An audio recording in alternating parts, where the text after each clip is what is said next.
發展保育要平衡，可持續發展有辦法。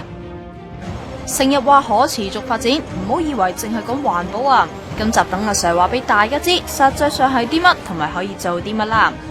我哋要控制我哋嘅城市擴張啦，唔好俾佢發展得太犀利，佔據埋郊野公園嘅地方，以至咧保育翻一啲咧有自然價值嘅土地啦。冇錯啦，喺城市規劃方面，政府仲可以發展環保新市鎮，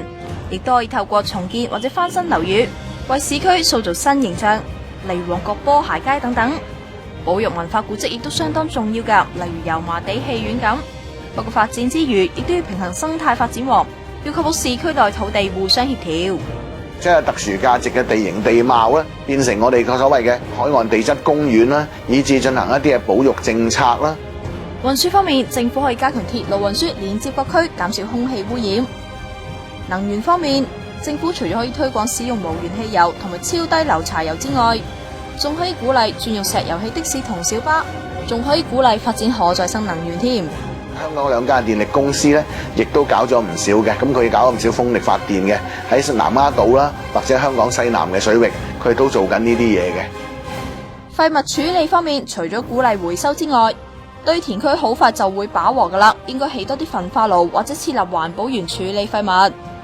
污水處理方面，政府應該加強同廣東省合作，減少珠三角嘅污水排放，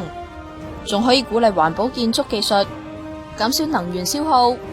少啲用玻璃幕牆啊，多啲用環保再造物料啊，以至整個設計嘅時候啊，我哋做多少少功夫，令到佢個節能效益咧更加高啦。亦都可以鼓勵有機耕種，推廣生態旅遊。政府亦都可以鼓勵全民參與，為可持續發展出一分力。要做咁多嘢，政府當然要設立一個完善嘅影響評估機制啦，評估每一個工程有冇對環境造成負面影響，